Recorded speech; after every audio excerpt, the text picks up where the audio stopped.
तो बच्चों कैसे हैं आप सब। बहुत बहुत स्वागत है आपका आज की इस वीडियो में। आज का ये वीडियो क्लास 12th के बच्चों के लिए बहुत ज़्यादा खास होने वाला है, क्योंकि इस वीडियो में हम लोग देखने वाले हैं क्लास 12th का जो आपका हिंदी सब्जेक्ट है इसका एक इम्पॉर्टेंट सैम्पल क्वेश्चन पेपर इस वीडियो में हम लोग देखने वाले हैं। और ये हमारा हिंदी का 9वां सैम्पल पेपर होने वाला है। 9वें सैम्पल पेपर का पार्ट 2 वाला वीडियो होने वाला है। ठीक है, इसका पार्ट 1 का वीडियो ऑलरेडी अपलोड किया जा चुका है। अगर अभी तक आपने पार्ट 1 का वीडियो नहीं देखा है तो उसका लिंक मैं डिस्क्रिप्शन बॉक्स में दे दूंगा, वहां पर क्लिक करके पहले पार्ट 1 वाला वीडियो देख लीजिए। अगर आपने पार्ट 1 का वीडियो देख लिया है तो इस वीडियो को पूरा जरूर देखिएगा। साथ ही साथ मैं आपको बताना चाहूँगा, इससे पहले मैंने हिंदी के 8 सैम्पल पेपर्स की वीडियोस ऑलरेडी अपलोड कर रखी है। ठीक है, और इस वीडियो के बाद 9 सैम्पल पेपर हो जाएगा हमारा। उसके अलावा वन शॉट का वीडियो अपलोड किया जा चुका है। आपका अंतरा, अंतराल, आरोह, अभिव्यक्ति, माध्यम, सबका वन शॉट का जो वीडियो होता है वो अपलोड हो चुका है। एमसीक्यू क्वेश्चंस की वीडियो अपलोड हो चुकी है।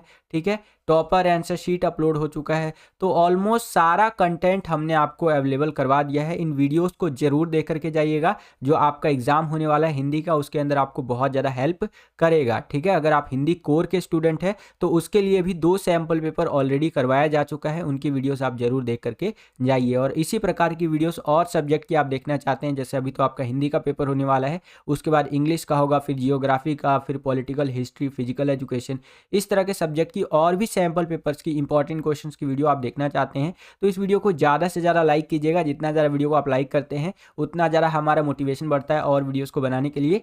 चैनल पर अगर आप नए आ गए हैं, चैनल को सब्सक्राइब नहीं किया है तो सब्सक्राइब कर लीजिए। इसी तरह की वीडियोस हम आपके लिए लेकर के आते रहते हैं। जैसे आप चैनल को सब्सक्राइब करेंगे, बगल में आपको बेल का, घंटी घंटा, कुछ भी कह सकते हैं, वो देखने को मिलेगा। उसको क्लिक करके आपको ऑल बेल पे क्लिक करना है, जिससे कि जो भी हम नया वीडियो लेकर के आए उसका नोटिफिकेशन सबसे पहले आपके फ़ोन पर आ जाया करे और आपकी जो तैयारी है एग्जाम्स के लिए वो और भी बेहतर से बेहतर तरीके से हो सके। साथ ही साथ मैं एक चीज़ और बताना चाहूँगा आपको कि हिंदी के हमने 20 सैम्पल पेपर्स के पीडीएफ रेडी की है। अगर आप इन 20 सैम्पल पेपर्स को लेते हैं और अपने बोर्ड एग्जाम की तैयारी करते हैं तो आप अपने हिंदी के बोर्ड एग्जाम की तैयारी को नेक्स्ट लेवल पर ले जा सकते हैं। इन सैम्पल पेपर्स का पीडीएफ बाय करने के लिए अगला जो क्लिप आप देखेंगे उसके अंदर आपको एक व्हाट्सअप नंबर दिखेगा, उस पर कॉन्टैक्ट करके आप इनको बाय कर सकते हैं। वैसे तो इनका जो प्राइस है वो 199 रुपीज़ है, लेकिन अभी अगर आप लेते हैं तो ये जो सैम्पल पेपर्स है 20 सैम्पल पेपर जो है आपको केवल 99 रुपए में देखने को मिल जाएंगे। 50% की भारी छूट आपको देखने को मिलेगी। ठीक है, तो इन सैम्पल पेपर्स को जरूर लीजिए और अपने बोर्ड एग्जाम की तैयारी को और बेहतर बनाइए। 50% की छूट लेने के लिए आपको एक कूपन कोड उनको बताना पड़ेगा,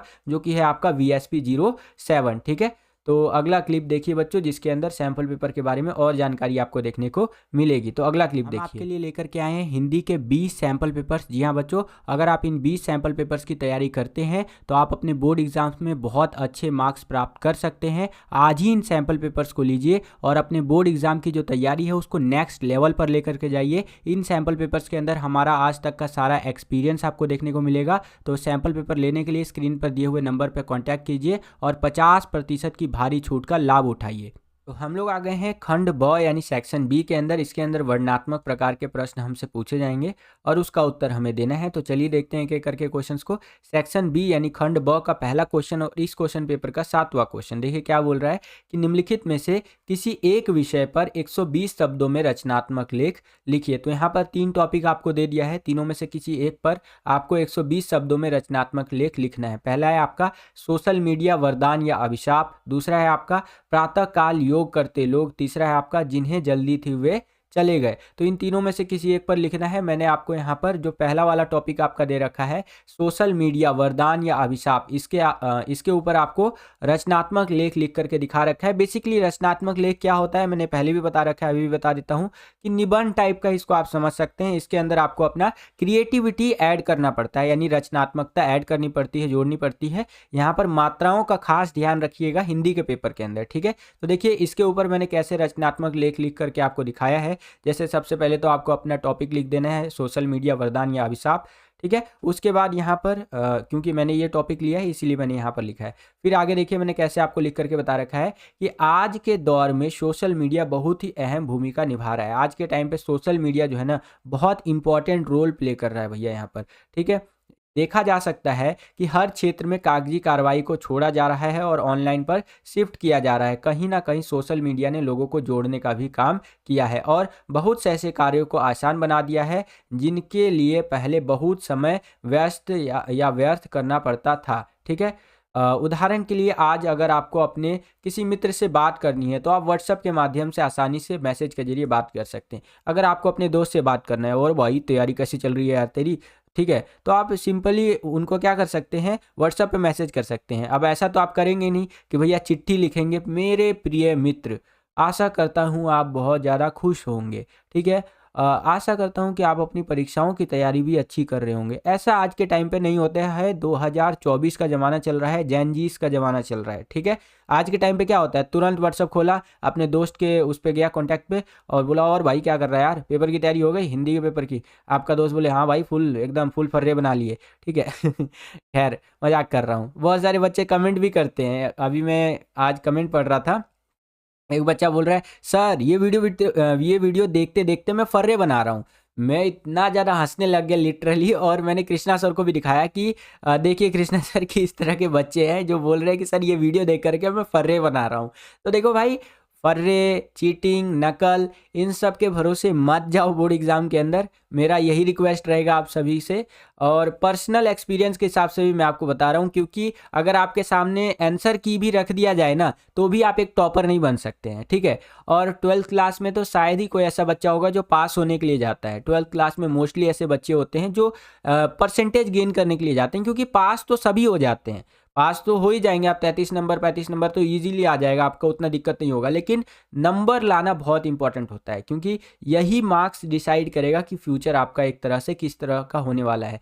अब यहाँ पर बहुत सारे बच्चे ये कमेंट करेंगे, a single seat of paper can not decide my future. तो भैया एक सिंगल जो सीट होता है ना पेपर का, वो डिसाइड करता है कई बारी बच्चों का फ्यूचर। कई बार ये होता है कि मान लीजिए आपको एक गवर्नमेंट एग्जाम की तैयारी कर रहे हैं और वहाँ पर गवर्नमेंट एग्जाम जो है लगने वाला है। दो बच्चे हैं, एक ऐसा बच्चा है जिसके 95% मार्क्स आए हैं, एक ऐसा बच्चा है जिसके 60% मार्क्स आए हैं, और मेरिट बेस पे वहाँ पर सिलेक्शन होना है। तो 95 वाले का पहले करेंगे, वो बोलेंगे अरे तो 95 वाला बच्चा है इसको पहले लो। ठीक है। तो कई जगह पर वही सिंगल सीट जो है ना आपके फ्यूचर भी डिसाइड कर सकता है। हाँ, पूरी तरह से वो सिंगल सीट, वो रिजल्ट या दुनिया का कोई भी रिजल्ट आपका फ्यूचर डिसाइड नहीं कर सकता, लेकिन काफ़ी हद तक कर सकता है। ठीक है बच्चों। खैर चलिए हम अपने वापस से टॉपिक पे आते हैं। आगे देखिए क्या बताया गया है कि आपको अपने मित्र से मिलने की कोई आवश्यकता नहीं है। जाहिर सी बात है, सोशल मीडिया से आप घर बैठे बात कर सकते हैं।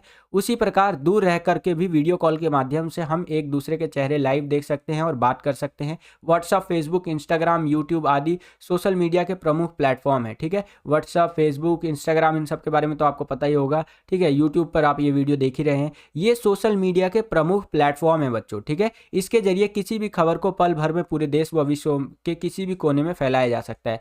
आज के टाइम पे जो खबरें होती हैं वो पल भर में एक जगह से दूसरी जगह पहुंचाई जा सकती है। दूसरी जगह की खबरों को यहाँ पर देखा जा सकता है। जैसे अमेरिका में इलेक्शन होने वाला है, आज से 100 साल पहले चले जाइए, अमेरिका में चुनाव हो, अमेरिका में युद्ध हो रहा हो, उससे हमें कोई फर्क नहीं पड़ता था। लेकिन आज के टाइम पे ग्लोबलाइजेशन के इस दौर में खबरें बहुत तेजी से फैल जाती हैं। वहाँ पर चुनाव हो रहा है, उसका इफेक्ट इंडिया पे दिखेगा। वहाँ पर अगर कोई आंदोलन कर रहा है तो उसका इफेक्ट यहाँ भी दिखेगा। अच्छा, वहाँ ऐसा आंदोलन हो रहा है, चलिए ये चीज़। तो मतलब आज के टाइम पे खबरों को पूरी दुनिया में, पूरे देश में आसानी से, बहुत तेजी से सोशल मीडिया के माध्यम से फैलाया जा सकता है। ठीक है। सोशल मीडिया वर्तमान समय में संसार का सबसे तेजी से संचार होने वाला माध्यम बन चुका है। ठीक है। इसीलिए आप कह सकते हैं कि इसकी लोकप्रियता भी लोगों में काफ़ी बढ़ती जा रही है। इसी कारण प्रयोग हर वर्ग के लोगों द्वारा किया जा रहा है। इसका जो प्रयोग है हर वर्ग के लोग कर रहे हैं सोशल मीडिया का। लेकिन सोशल मीडिया के कई फ़ायदे हैं तो कई नुकसान भी है। ठीक है। ये वरदान भी है तो अभिशाप भी है। इसके नुकसान ये है कि लोग इसके अंदर लगे रहते हैं। ठीक है। लोग अपना समय से कटते जा रहे हैं, कोई और कार्य नहीं कर पाते। दिन भर बच्चे लगे रहते हैं, न केवल बच्चे, जवान जवान व्यक्ति भी लगे रहते हैं। ठीक है। तो ये कमियां हैं। सोशल मीडिया के थ्रू ये देखा जाता है कि वीडियो वगैरह या अभद्र चीज़ें वायरल की जाती है लोगों की, जो लोग नहीं चाहते कि उनका ये प्राइवेट चीज़ वायरल हो। ठीक है। तो कई सारी कमियां भी है। एक सिक्के के दो पहलू होते हैं, मैंने पहले भी आपको बता रखा है। तो उसी प्रकार से सोशल मीडिया की अच्छाइयाँ हैं तो बुराइयाँ भी है। ओके। चलिए अब हम लोग आ गए हैं 8वें क्वेश्चन के अंदर। यहाँ पर देखिए क्या कह रहा है कि निम्नलिखित में से किन्हीं 2 प्रश्नों के उत्तर 60 शब्दों में लिखिए। तो यहाँ पर 3 क्वेश्चन आपको दिया गया है अभिव्यक्ति और माध्यम के आधार पर, इनमें से कोई 2 क्वेश्चन का आंसर आपको लिखना है। तो पहला क्वेश्चन है विभिन्न जनसंचार माध्यमों में से प्रिंट माध्यम की कमियां, जिसको आप खामियां भी कह सकते हैं, इसका वर्णन करें। ठीक है, तो जो आपका प्रिंट माध्यम है, एग्जाम्पल के लिए एक अखबार ले लेते हैं। ठीक है, एक अखबार क्या है आपका प्रिंट माध्यम है, तो इसकी क्या कमियां होंगी यानी खामियां क्या होंगी उसके बारे में आपको बताना है। तो देखिए इस तरह से आंसर लिखेंगे, प्रिंट माध्यम की खामियां, इसमें सीमित स्थान होता है। जैसे एक अखबार लेंगे तो कितने पेज का होता है, 17-18 पेज का अखबार होता है। ठीक है, बैक टू बैक मिला दिया जाए तो यानी कि 17-18 पेज, वही 9 से 10 पेज का मोटा मोटा आपका अखबार होता है। बैक टू बैक देखा जाए तो 18 या 20 पेज लगा लीजिए लास्ट। ठीक है, इतना ही पेज होता है, तो उसमें लिमिटेड स्पेस होता है, उसी में सब कुछ छापना होता है। खबर भी छापना है आपको, अपना विज्ञापन भी छापना है उसके अंदर। ठीक है, दुनिया भर की चीज़ें उसी सीमित स्थान में छापना होता है। तो ये प्रिंट माध्यम की खामियों के अंदर आप लिख सकते हैं। निरक्षर अर्थात अनपढ़ लोगों के लिए प्रिंट माध्यम किसी काम का नहीं है। जो निरक्षर लोग होते हैं, जिनको अक्षरों का ज्ञान नहीं होता है, जो अनपढ़ लोग होते हैं, उनके लिए प्रिंट माध्यम किसी काम का नहीं है। ठीक है, एक अखबार लेकर के जाइए और किसी निरक्षर व्यक्ति को दे दीजिए, अरे भैया पढ़ के दिखाओ ना, नहीं पढ़ पाएगा बेचारा वो, क्योंकि उसको नहीं पता है। समझ रहे आप? तो ये प्रिंट माध्यम की खामियों के अंदर आप लिख सकते हैं। इस माध्यम द्वारा हम तुरंत घटी घटनाओं को जो है सो कि संचालित नहीं कर सकते। जो अभी तुरंत कोई घटना घट गई तो उसको यहाँ पर संचालित नहीं किया जा सकता है। जैसे अगर इंटरनेट की बात करूं, टीवी पे बात करूं, तो टीवी पे तो ब्रेकिंग न्यूज़ आ जाता है कि ब्रेकिंग न्यूज़ देखिए ये हो गया वो हो गया। लेकिन प्रिंट माध्यम में ऐसा कोई फीचर हमें नहीं मिलता है। कोई चीज़ अगर आज हुआ है तो वो छप करके अगले दिन आपको देखने को मिलेगा। ठीक है, चलिए और क्या लिख सकते हैं, आय के विशेष स्रोत न होने के कारण प्रिंट माध्यम को विज्ञापनकर्ताओं को वरीयता देनी पड़ती है। जो प्रिंट माध्यम होता है, जैसे आपका अखबार हो गया यानी न्यूज़पेपर हो गया, मैगजीन्स हो गई, तो इनके लिए इनकम का कोई खास सोर्स तो होता नहीं है। ऐड जो इनके ऊपर देते हैं अखबारों के अंदर, वही इनका इनकम का मेजर सोर्स होता है। इसीलिए जो लोग ऐड इनको देते हैं, कोई कार की कंपनी है, कोई मोबाइल की कंपनी है, ठीक है, अगर अखबार वाले को ऐड दे रही है कि मेरा ये जो प्रचार है अपने में छापिए और ये इतना इतना अमाउंट मेरे से ले लीजिए, तो उनको प्राथमिकता देनी पड़ती है। ठीक है, कभी कभी आप देखेंगे अखबार खोलेंगे ना तो पहले ही पेज पे आपको बड़ा बड़ा ऐड देखने को मिलेगा। अब अखबार किस लिए होता है, न्यूज़ के लिए होता है, लेकिन पहले पेज पे ऐड क्यों दिखाया जा रहा है, ये तो कमी है ना उसकी। तो ये इसलिए दिखाया जा रहा है क्योंकि वो उनका कमाई का एक मोटा हिस्सा है, वहाँ से उनका कमाई का एक मोटा हिस्सा आता है। ठीक है, इसीलिए उनको न्यूज़ कह रहा हूँ, एडवर्टीजमेंट वालों को, विज्ञापन वालों को वरीयता देनी पड़ती है, प्राथमिकता देनी पड़ती है। ठीक है, ज़्यादा इंपॉर्टेंस देनी पड़ती है। अगला, अशुद्धियाँ हो तो छपने के बाद उन्हें दूर नहीं किया जा सकता। अगर अखबार के अंदर कोई अशुद्धि है, मान लीजिए कहीं पे टाइपिंग एरर है, कहीं पे चित्र इधर उधर हो गया है, ठीक है, तो एक बार जब छप जाता है तो उसको दूर नहीं किया जा सकता। जैसे आज हो गया 17 तारीख, ठीक है, तो आज पूरे दिन में जो घटनाएं घटेंगी वो कल के अखबार में आएगा। और अखबार छपता कब है, रात के टाइम मान लीजिए छपने लग जाएगा, तो रात के टाइम पे जब छपने लगेगा तो एक दो अखबार तो छापेंगे नहीं, लाखों लाख अखबार छापे जाएंगे। अगर एक अखबार में भी गलती होगा, यानी जो मेन वहाँ पर कमांड दिया जा रहा है कि हाँ ये एक अखबार है जो मुख्य कॉपी है और इसी की लाखों कॉपी बना करके और अखबार बना दीजिए, तो इसी के अंदर अगर गलती होगा तो सब में वो गलती हो जाएगा। अब ऐसा तो है नहीं कि उसको एडिट कर देंगे, ऑनलाइन तो है नहीं वो PDF। ठीक है, तो ये बहुत बड़ी कमी के अंदर आप लिख सकते हैं इसको। ठीक है, वहीं ऑनलाइन आपने कोई PDF बनाया, कोई वर्ड फाइल बनाया, तो उसके अंदर आप तुरंत एडिट कर सकते हैं। लेकिन जो आपका यहाँ पर प्रिंट माध्यम होता है उसके अंदर अगर कोई गलती है तो उसको छपने के बाद दूर नहीं किया जा सकता है। ठीक है, दोबारा से आपको छापना पड़ेगा। तो वैसे ही अखबार वगैरह में कोई गलती हो गई, लाखों लाख अखबार छप गए तो भाई सब में गलती हो गया। अब वही गलत ही अखबार जाएगा लोगों के घर में, क्योंकि भैया इतनी जल्दी दोबारा से अखबार छापना तो संभव नहीं हो सकता है, या मैगजीन छापना तो संभव नहीं हो सकता है। तो इस प्रकार से आंसर आप लिख सकते हैं बच्चों। ओके, आगे चलते हैं। अगला क्वेश्चन देखिए, नए और अप्रत्याशित विषयों पर लेखन को किस प्रकार सरल बनाया जा सकता है, बताइए। ठीक है, तो नए और अप्रत्याशित विषयों पर लेखन को सरल बनाने के लिए निम्नलिखित बातों का ध्यान रखना चाहिए। क्या क्या रखना चाहिए भैया, किसी भी विषय पर लिखने से पूर्व अपने मन में उस विषय से संबंधित उठने वाले विचारों को कुछ देर रुककर एक रूपरेखा प्रदान करें। कोई भी विषय आप उठाइए जिसके ऊपर आप लिखना चाहते हैं, किसी भी सब्जेक्ट के ऊपर, तो उसको लेकर के आप अपने मन में कुछ जो विचार आ रहे हैं उनको देखिए, समझिए और एक माइंड मैप तैयार कीजिए। उसके बाद शानदार तरीके से से अपने विषय की शुरुआत करें। ठीक है, दुनिया में हर चीज़ के लिए यही सिस्टम फॉलो करना चाहिए भैया। मान लीजिए आपका कोई काम करने का मन कर रहा है, ठीक है, तो पहले सोचिए कि उस काम को आप कैसे कर सकते हैं, जो कि आप सोचते भी होंगे, फिर आप उस काम को करेंगे तो बहुत अच्छे से कर पाएंगे। बिना सोचे समझे जब हम किसी कार्य को करते हैं तो वहाँ पर वो कार्य जो है वो ठीक नहीं हो पाता है, अनटिल अनलेस अगर आपको उसके अंदर महारत हासिल हो तो। ठीक है, तो इस तरह से लिख सकते हैं। अगला, उस विषय को किस प्रकार आगे बढ़ाया जाए यह भी दिमाग में पहले से होना आवश्यक है। वो जो विषय है उसको कैसे आगे बढ़ाना है वो आपके दिमाग में पहले से होना चाहिए, ये बहुत ज़्यादा ज़रूरी होता है। ठीक है, एग्जाम्पल के लिए मैं आपको ये वीडियो बना करके दे रहा हूँ सैम्पल पेपर का।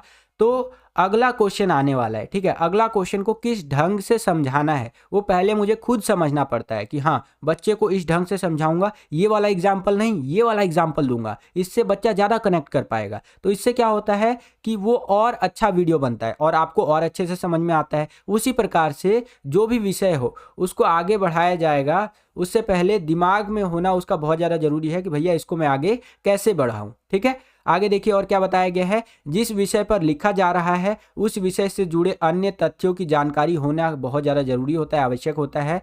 सुसंबद्धता किसी भी लेखन का बुनियादी तत्व होता है। ठीक है, सुसंबद्धता जो होता है वो किसी भी लेखन का बुनियादी तत्व होता है। किसी भी विषय पर लिखते हुए दो बातों का आपस में जुड़े होने के साथ साथ उनमें तालमेल होना भी आवश्यक होता है। कोई भी विषय पर अगर आप लिख रहे हैं तो अगर दो बातें वहाँ पर जुड़ी हुई है तो उनका तालमेल बैठाना भी बहुत ज़्यादा जरूरी होता है। ऐसा नहीं कि एक बात आप कुछ कर रहे हैं और एक बात आप कुछ कर रहे हैं। हमारे देसी लैंग्वेज में बोला जाता है कि इधर पीर घाट उधर बीर घाट, इस तरह से बोला जाता है, मतलब कि दोनों का कोई मेल ही नहीं है दो बातों का, तो ये चीज़ नहीं होना चाहिए। ठीक है, तो इस तरह से आंसर आप लिख सकते हैं। आशा करता हूँ कि आपको समझ में आया होगा। तीसरा क्वेश्चन देखिए बच्चों, यहाँ पर क्या पूछ रहा है हमसे कि विशेष लेखन में जो आपका बीट होता है और डेस्क होता है इसका अर्थ और महत्व आपको बताना है। तो समझिए बच्चों, यहाँ पर जो आपका डेस्क होता है वो क्या होता है कि समाचार पत्रों तथा रेडियो टेलीविजन में विशेष लेखन के लिए अलग से डेस्क होता है बच्चों। ठीक है, जो आपका समाचार पत्र होते हैं, रेडियो होता है, टेलीविजन होता है, वहाँ पर जो विशेष लेखन किया जाता है, ठीक है, सामान्य से हटकर जो लेख लिखा जाता है, इसके लिए एक अलग से डेस्क का निर्माण किया जाता है।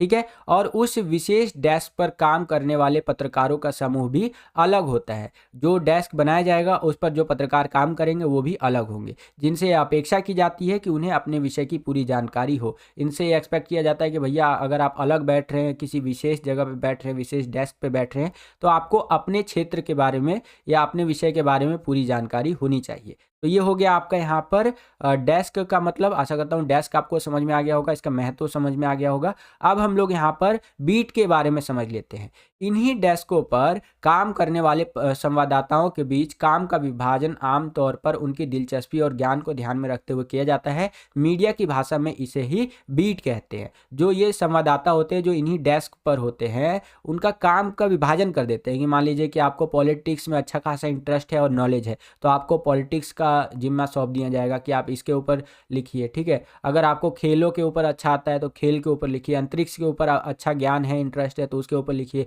तो संवाददाताओं के बीच में काम का जो विभाजन किया जाता है इस तरह से, मीडिया की भाषा में इसे क्या कहते हैं बच्चों, बीट कहते हैं। यदि एक संवाददाता का बीट खेल है तो उसे उस क्षेत्र की सभी खेल संबंधी रिपोर्ट की जिम्मेदारी उठानी पड़ती है। अगर एक संवाददाता है उसने अपना जो बीट है वो खेल चुना है, ठीक है, तो उसे उस क्षेत्र के सभी खेल संबंधी रिपोर्टिंग के लिए जिम्मेदारी उठानी पड़ती है। तो इस प्रकार से आप इस क्वेश्चन का आंसर लिख सकते हैं। आशा करता हूं कि आपको समझ में आया होगा। अब हम लोग आ गए हैं 9वें प्रश्न के अंदर। यहाँ पर देखिए क्या बोल रहा है कि निम्नलिखित प्रश्नों का उत्तर 60 शब्दों में लिखिए। चलिए लिख देते हैं भैया। पहला क्वेश्चन है उल्टा पिरामिड शैली से क्या तात्पर्य है, इसका क्या महत्व है। तो मैंने बहुत बार एक्सप्लेन कर रखा है। इस शैली में सबसे पहले समाचार का महत्वपूर्ण तथ्य लिखा जाता है, उसके बाद घटते हुए अन्य तथ्यों एवं सूचनाओं को लिखा जाता है। सबसे इंपॉर्टेंट चीज जो होती है उसको सबसे पहले रखा जाता है इसके अंदर, फिर उससे कम इंपॉर्टेंट, फिर उससे कम इंपॉर्टेंट। ये सिलसिला तब तक चलता रहता है जब तक आपका खबर समाप्त नहीं हो जाता। यहाँ पर आप लिखा हुआ भी देख सकते हैं। समाचार पढ़ने वाला व्यक्ति समाचार को जल्दी समझ पाता है। इसके अंदर समाचार पढ़ने वाला जो व्यक्ति होता है, अगर उल्टा पिरामिड शैली में, उल्टा पिरामिड स्टाइल में समाचार लिखा गया है तो व्यक्ति उसको आसानी से समझ सकता है और जल्दी समझ सकता है। ठीक है, तो इस प्रकार से आंसर आप लिख सकते हैं। वीडियो अगर आपको पसंद आ रहा है बच्चों तो अगेन एंड अगेन वीडियो को लाइक कर दीजिए। लाइक करते हैं तो यहाँ पर हमारा मोटिवेशन वहाँ बढ़ जाता है बच्चों। तो लाइक ज़रूर कीजिएगा वीडियो को, ठीक है। यहाँ पर देखिए दूसरा क्वेश्चन है कि कहानी और नाटक में अंतर स्पष्ट कीजिए। तो काफ़ी इंपॉर्टेंट है, ध्यान से समझिए। कहानी की तरह नाटक भी साहित्य की एक प्रमुख विधा है। नाटक दृश्य विधा है, इसके अंदर आप चीज़ों को देख सकते हैं, जिसमें दर्शकों के सामने मंच प्रस्तुत करना होता है। अब देखिए नाटक आपने देखा होगा, रामायण, महाभारत, इनके नाटक देखे होंगे, जिसके अंदर जो नाटक होता है उसमें प्रॉपर जीवंत चित्रण किया जाता है। जैसे राम जी, प्यारे राम जी आते हैं, सीता जी आती है, लक्ष्मण जी आते हैं, ठीक है, हनुमान जी आते हैं, फिर रावण आता है। दशहरा के टाइम पे होता है ना, यहाँ पर रामायण का इस तरह से नाटक दिखाया जाता है। तो पूरा जीवन चरित्रण किया जाता है भैया, कि बिल्कुल एकदम जीवित रूप में दिख रहे हैं हमें सामने। तो वो हो गया आपका नाटक, जो कि एक दृश्य विधा है, ठीक है। आगे देखिए बताया गया है, जबकि कहानी को पाठक द्वारा पढ़ा जाता है। जो कहानी होता है उसको एक जो पाठक होता है, एक रीडर होता है, वो पढ़ता है। नाटक का संबंध अभिनय से है तथा नाटककार को अभिनेता तथा मंच सज्जा का ध्यान रखना पड़ता है, जबकि कहानी में ऐसी बाध्यता आवश्यक नहीं है। कहानी को कई बार में थोड़ा थोड़ा करके पढ़ा जा सकता है, कहानी को थोड़ा थोड़ा करके आप पढ़ सकते हैं, लेकिन नाटक को दर्शक एक ही बार में मंच पर पूरा देखते हैं, ठीक है। नाटक को ऐसा थोड़ी ना कि 10 मिनट अभी देख लिया और 10 मिनट आ रहा हूँ, आधे घंटे बाद तब देखूंगा, तो वैसे में फ्लो नहीं बन पाता है। इसीलिए नाटक को पूरा देखना पड़ता है। जबकि कहानी थोड़ा सा अगर अभी पढ़ने का मन कर रहा है थोड़ा अभी पढ़ लीजिए, थोड़ा बाद में पढ़ने का मन कर रहा है थोड़ा बाद में पढ़ लीजिए, तो इस तरह से आपको देखने को मिलेगा। नाटक एक दर्शनीय विधा है, जबकि कहानी एक पठनीय विधा है, ठीक है। यानी नाटक को आप देख सकते हैं, लेकिन जो कहानी होता है उसको आपको पढ़ना पड़ेगा। अतः नाटक में समय का बंधन महत्व रखता है। नाटक के अंदर समय का बंधन होता है। ऐसा नहीं कि एक नाटक को आप 50 घंटे तक खींच दे तो ऑडियंस बोर हो जाएगी, ठीक है। लेकिन जो कहानी होता है उसको आप 50 घंटे तक भी पढ़ सकते हैं, थोड़ा रुक रुक कर, है कि नहीं। तो इस प्रकार से आप कहानी और नाटक के बीच में अंतर स्पष्ट कर सकते हैं। आशा करता हूं कि आपको समझ में आया होगा बच्चों। आगे चलते हैं। अब हम लोग आ गए हैं 10वें क्वेश्चन के अंदर। यहाँ पर देखिए क्या कह रहा है कि निम्नलिखित में से किन्हीं 2 प्रश्नों के उत्तर दीजिए। तो 3 क्वेश्चन यहाँ पर आपको दिया जाएगा, 3 में से कोई 2 क्वेश्चन का आंसर आपको देना है। तो पहला क्वेश्चन है कि कोयल और भंवरे के कलरव का विरहिणी नायिका पर क्या प्रभाव पड़ता है। तो आंसर इस प्रकार से आप लिखेंगे कि कोयल और भंवरे का कलरव सुनकर नायिका अपनी हाथों से कानों को बंद कर लेती है। इसका कारण यह है कि कोयल और भंवरों की मदमस्त ध्वनि सुनकर नायिका को आनंद तो आया, परंतु वह उसकी विरह व्यथा को और अधिक बढ़ा देती है।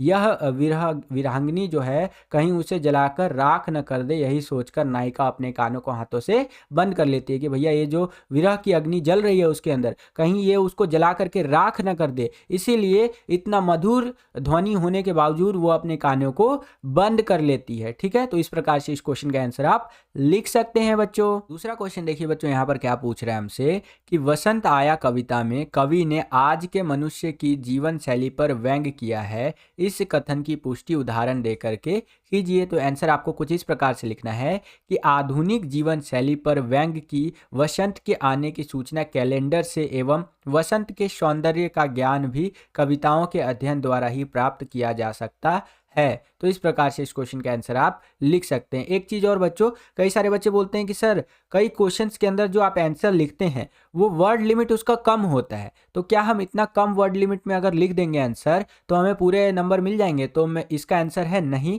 ठीक है। आपको जो वर्ड लिमिट बताया गया है, मान लीजिए 60 शब्द बोला है, 50 शब्द बोला है, उतना वर्ड लिमिट टच करना पड़ेगा, तभी ये संभावना रहती है कि आपको पूरे नंबर मिलेंगे। कई बारी तो हम आंसर जो है मोस्ट ऑफ द टाइम पूरे वर्ड्स में दे देते हैं या उससे ज़्यादा ही वर्ड में आपको आंसर बता देते हैं, लेकिन कई बारी कम वर्ड्स में भी आंसर हम आपको देते हैं, ठीक है। तो वहाँ पर हम आपको समझाने के लिए आंसर बता देते हैं, आपको इसको थोड़ा और बढ़ा करके लिखना पड़ता है जिससे कि आपको पूरे नंबर मिल जाए बच्चों। ओके, आशा करता हूँ कि आपको समझ में आ गया होगा। आगे चलते हैं।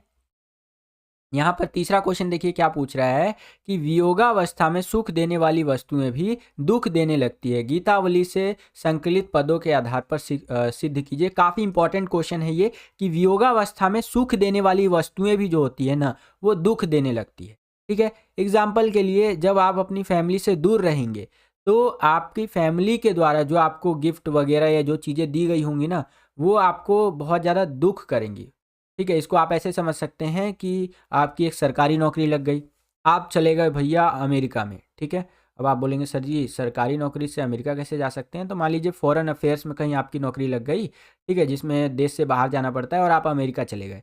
वहाँ अमेरिका जाके आप काम कर रहे हैं, खूब पैसा-वैसा कमा रहे हैं और अपना घर में भेज रहे हैं। लेकिन भैया आदमी तो आदमी है, उसको घर की याद तो आती है, ठीक है? तो आपको अपनी मम्मी की याद आ रही है, अपने पिताजी की याद आ रही है, तो आप क्या करेंगे? उनके द्वारा दी गई चीज़ों को देखेंगे, ठीक है? वीडियो कॉल करके बात-वात तो कर सकते हैं, साथ ही साथ उनके द्वारा जो चीज़ें दी गई होंगी, जैसे कि मम्मी हमें देती नहीं है कि बेटा वहाँ बहुत ठंड होगा, ये ले, ये स्वेटर ले, जैकेट ले, पहनियो। तो जब आप उन चीज़ों को देखेंगे, जैसे उस स्वेटर को, उस जैकेट को, तो आपको मम्मी की याद आएगी, ठीक है? या पिताजी ने आपको कोई बात बोली होगी, कोई चीज़ दी होगी, तो उस चीज़ को देख कर के आपको पिताजी की याद आएगी। तो आप एक तरह से ना दुखी होंगे, ठीक है? अब ये दुखी होना एक नॉर्मल दुखी होने से थोड़ा अलग होता है, ठीक है? ये दुखी क्यों हो रहे हैं? हम याद करके दुखी हो रहे हैं। तो यहाँ पर भी आपको उसी के आधार पर बताना है। आंसर इस प्रकार से आप देख सकते हैं, लिखा हुआ है कि सुख काल में सुखदायी प्रतीत होने वाली वस्तुएँ भी वियोगावस्था में दुःख का कारण बन जाती है। इसका कारण यह है कि हम उन चीज़ों को देखकर उनसे जुड़ी सुखद स्मृतियों में खो जाते हैं, ठीक है? हमें वो चीज़ें देख कर के दुःख इसलिए महसूस होता है, दुखी इसलिए महसूस होता है क्योंकि उन चीज़ों को देख कर के हम अच्छी यादों में खो जाते हैं, इसलिए हमारी आँखें भर आती है, ठीक है? यहाँ पर बताया गया है कि उनसे जुड़े व्यक्तियों का स्मरण हो जाता है, वो जो चीज़ से जुड़े हुए जो भी व्यक्ति हैं, उनको याद करने लग जाते हैं। यह बात श्रृंगार तथा वात्सल्य दोनों अवस्थाओं में उत्पन्न होती है। माता कौशल्या भी अपने पुत्र श्री राम से संबंधित वस्तुओं को देखकर भाव जो है उसकी विवल हो जाती हैं। वह राम के शीघ्र लौटने की कामना करने लगती है। राम जी से जुड़ी हुई जो चीज़ें हैं, उनको देखती हैं कौशल्या माता जी, तो वो भी भावुक हो जाती हैं और वह ये कामना करने लगती हैं कि काश राम जी जो है वो जल्दी लौट आएँ, ठीक है? तो इस प्रकार से आंसर आप लिख सकते हैं इस क्वेश्चन का कि वियोगावस्था में सुख देने वाली वस्तुएं भी दुःख देने लगती है, ठीक है? गीतावली में संकलित पदों के आधार पर इस तरह से आप सिद्ध कर सकते हैं बच्चों। आशा करता हूँ कि आपको ये क्वेश्चन समझ में आया होगा। आगे चलते हैं। अब हम लोग आ गए हैं 11वें क्वेश्चन के अंदर। यहाँ पर देखिए क्या है, आपको 2 काव्यांश दिया गया है, दोनों में से किसी एक काव्यांश की आपको सप्रसंग व्याख्या करनी है। तो पहला जो काव्यांश है आपका कुछ इस तरह से दिया गया है, वीडियो पॉज करके आप पूरा का पूरा रीड कर सकते हैं इसको। और इसके अथवा में जो है काव्यांश जो है इस तरह से आपका ये दिया गया है। इसकी सप्रसंग व्याख्या कैसे करनी है मैंने आपको 85 बार बता रखा है। स्टार्टिंग की कुछ लाइनें उठा लीजिएगा, जैसे स्टार्टिंग की यहाँ से लेकर के यहाँ तक की लाइन मैंने उठा ली है कि ये उस पर बंजर तोड़ो, ठीक है? Dash dash dash dash dash. फिर लास्ट की लाइनें उठा ली है, गोड़ो गोड़ो गोड़ो, ठीक है? यहाँ पर आप देख सकते हैं। फिर उसके बाद पूरा सप्रसंग व्याख्या करना शुरू कर दीजिएगा। जैसे संदर्भ में बात कर लेते हैं तो कवि कौन है हमारे? रघुवीर सहाय जी है। कविता कौन सी है? तोड़ो कविता है, ठीक है? प्रसंग के अंदर इन पंक्तियों के बारे में बता दीजिएगा कि इन पंक्तियों में क्या कहने का प्रयास किया जा रहा है। तो इन पंक्तियों में कवि कहता है कि बंजर धरती को तोड़कर तथा गोड़कर हरे भरे खेतों में बदल डालो, ठीक है? यानी जो बंजर धरती है उसको तोड़ो और उसको गोड़ करके हरे भरे खेतों में बदल डालो। उसके बाद पूरा आपको यहाँ पर व्याख्या कर देना है। जैसे कवि कहता है कि बरसों से खाली पड़ी जमीन को हरे भरे खेतों में बदल दो, उसके ऊपर छाई कठोर परत को तोड़ दो, बंजर या उस पर जिसकी धरती अपने अंदर बीज का पोषण नहीं कर पाती, अतः उसकी गुंडाई करके ही उसकी उर्वरा शक्ति को पैदा किया जा सकता है। इसी प्रकार निराश, ऊब, खीज आदि नकारात्मक भावों को मन से बाहर निकालकर ही उसकी सृजनात्मक क्षमता को बढ़ाया जा सकता है। इसीलिए इन संकीर्ण भावनाओं को तोड़कर मन की गहराइयों को सकारात्मक और सुंदर भावनाओं से पूर्ण करो। यानी कि मन के अंदर जो भी नेगेटिव चीज़ें हैं उसको दूर करो और अच्छी चीज़ें लाओ अपने मन के अंदर, ठीक है? इसके बाद आपको काव्यागत विशेषता लिख देनी है। जैसे यहाँ पर बताया गया है, सकारात्मक भावों को बार बार मन में धारण करके ही मन को सृजनशील बनाया जा सकता है, ठीक है? अगर आप सकारात्मक भाव जो होते हैं, पॉजिटिव चीज़ें जो होती हैं, उनको बार बार मन में धारण करते हैं तो मन को क्या बना सकते हैं आप? सृजनशील बना सकते हैं। भाषा कैसा है यूज़ किया गया है यहाँ पर? तो सरल, सहज और प्रवाहमयी भाषा यहाँ पर प्रयोग किया गया है। ओज गुण है हमारा, ऊसर, बंजर और चरती परती में पद मैत्री है।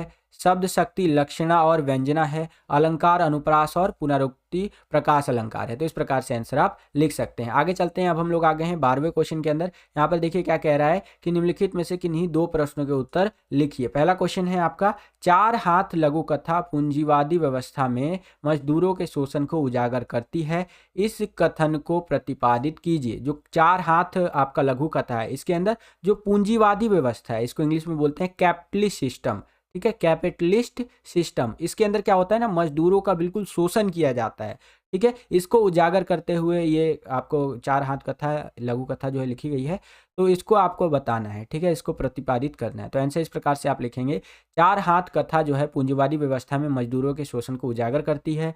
पूंजीपति जो होते हैं, जो पैसे वाला आदमी होता है ना, वो भांति भांति के उपाय कर मजदूरों को पंगु बनाने का प्रयास करते हैं। वे उनके अहम और अस्तित्व को छिन्न भिन्न करने के नए नए तरीके ढूंढते हैं और अंततः उनकी अस्मिता ही समाप्त कर देते हैं, ठीक है। जो पूंजीपति लोग होते हैं, पैसा वाले लोग होते हैं, ठीक है, वो क्या करते हैं, भांति भांति के उपाय करते हैं ताकि मजदूरों को पंगु बनाया जा सके, ठीक है। उनके अस्तित्व के और उनके अहम को यहाँ पर छिन्न भिन्न करने का नया नया तरीके ढूंढते रहते हैं और अंततः उनकी जो अस्मिता होती है उसको ही वो समाप्त कर देते हैं। मजदूर विरोध करने की स्थिति में नहीं है, वह तो मिल के कल पुर्जे बन गए हैं। मजदूर अब विरोध करने की स्थिति में नहीं है भैया, अब वो मिल के कल पुर्जे बन करके ही रह गए हैं और लाचारी में आधी मजदूरी पर भी काम करने को विवश है। कौन? मजदूर, ठीक है।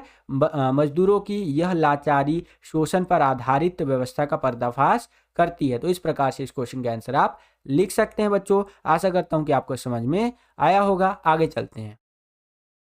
अब यहाँ पर देखिए दूसरा क्वेश्चन क्या पूछा जा रहा है। कई सारे बच्चे ना इतना बड़ा क्वेश्चन देख करके डर जाते हैं, वो सोचते हैं अरे भैया ये क्या पूछ लिया है यार, चलो अगला क्वेश्चन करते हैं, चलो अगला क्वेश्चन करते हैं, और इस क्वेश्चन को इग्नोर कर देते हैं।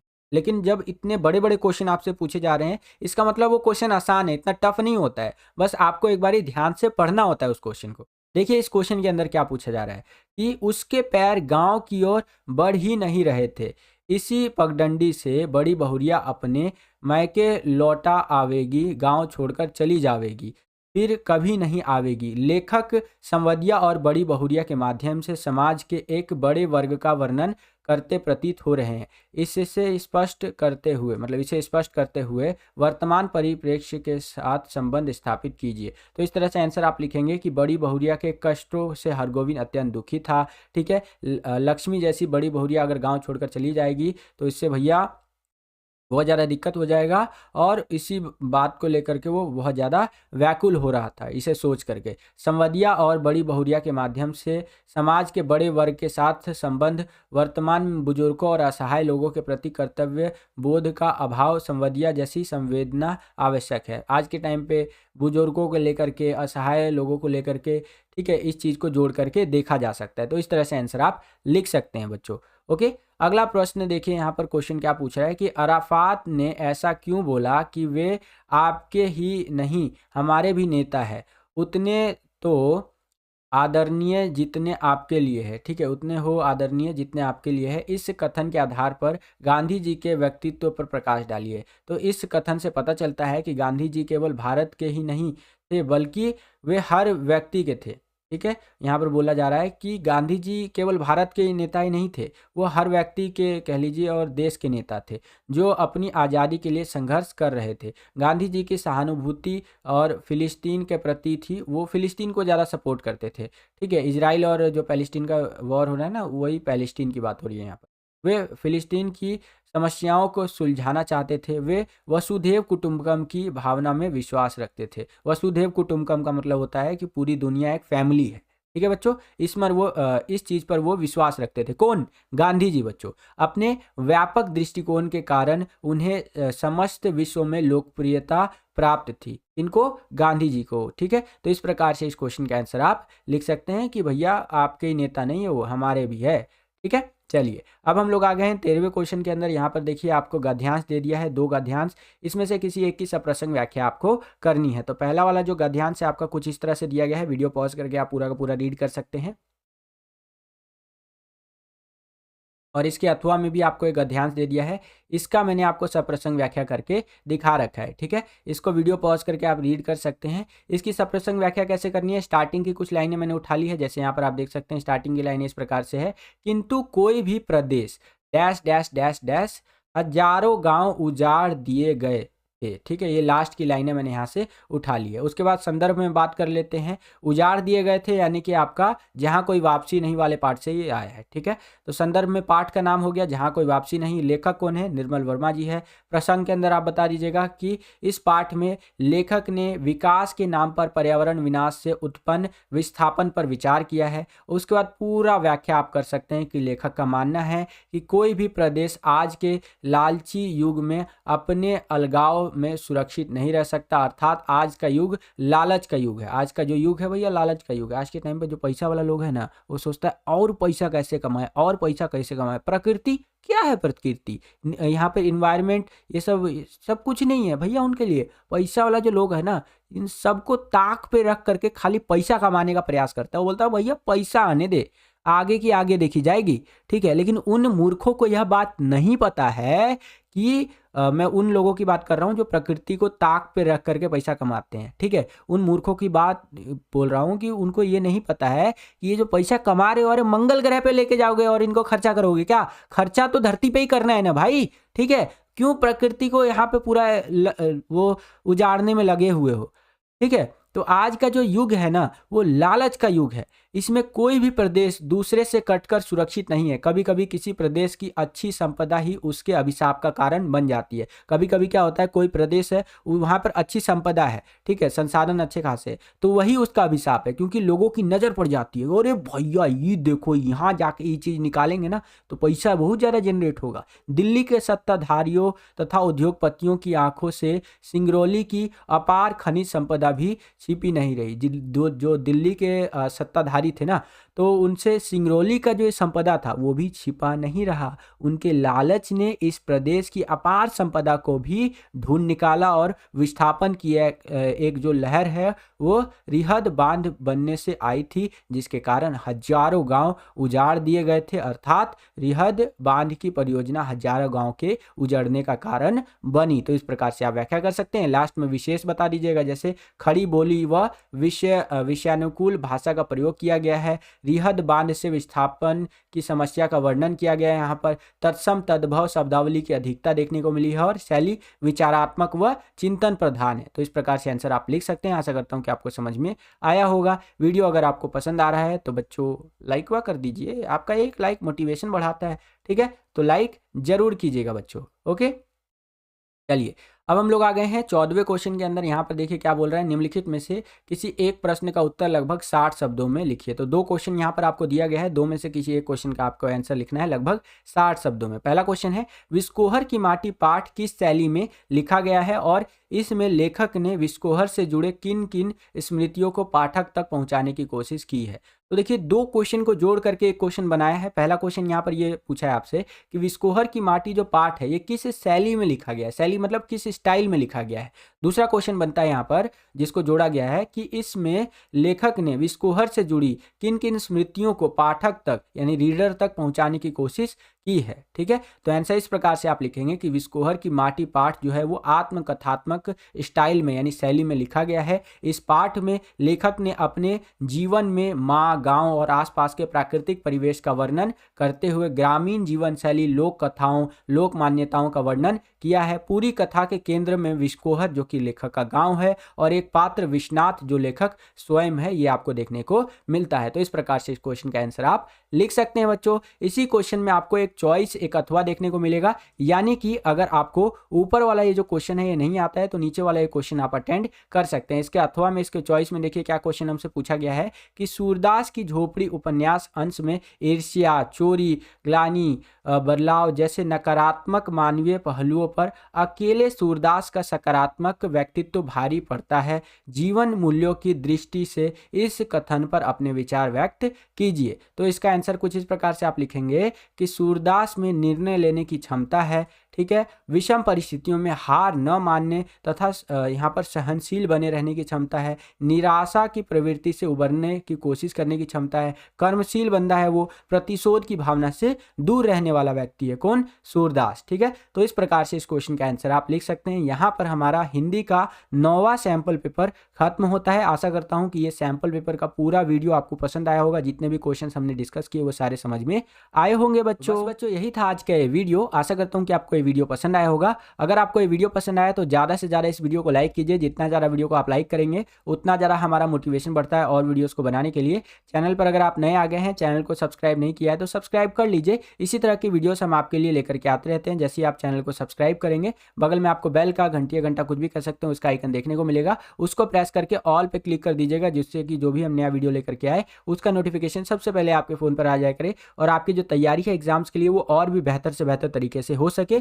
अगर आप अपने बोर्ड एग्जाम की तैयारी को, हिंदी के बोर्ड एग्जाम की तैयारी को नेक्स्ट लेवल पर लेकर के जाना चाहते हैं तो स्क्रीन पर दिख रहे इस व्हाट्सअप नंबर पर आप कॉन्टैक्ट कर सकते हैं और हिंदी के 20 सैंपल पेपर्स की PDF को बाय कर सकते हैं, जिसके अंदर आज तक का हमारा सारा एक्सपीरियंस आपको देखने को मिलेगा और बहुत ज़्यादा इंपॉर्टेंट आपको क्वेश्चंस इन सैंपल पेपर के अंदर देखने को मिल जाएंगे जो पिछले 10 साल के पेपर में बार बार रिपीट हो रखा है। वैसे तो इन सैंपल पेपर्स का जो प्राइस है वो 199 रुपीज़ है, लेकिन अगर अभी आप लेते हैं तो आपको 50% का डिस्काउंट यानी कि छूट देखने को मिलेगा। उसके लिए व्हाट्सअप नंबर पर कांटेक्ट करके आपको उनको एक कूपन कोड बताना पड़ेगा VSP07। ठीक है, ये जैसे ही आप बताएंगे वैसे ही आपको 50% का ऑफ देखने को मिलेगा। केवल और केवल 99 रुपये में आपको 20 सैंपल पेपर देखने को मिल जाएंगे। ठीक है, जिसको लेकर के आप अपनी तैयारी को नेक्स्ट लेवल पर ले जा सकते हैं। तो आज ही इन सैंपल पेपर्स को लीजिए और अपनी तैयारी को और बेहतर बनाइए। आज की इस वीडियो के लिए इतना ही बच्चों, मिलता हूं आपसे अगली और एक्साइटिंग वीडियो में। तब तक के लिए खुश रहिए, खुश रखिए सभी को। जय हिंद, वंदे मातरम।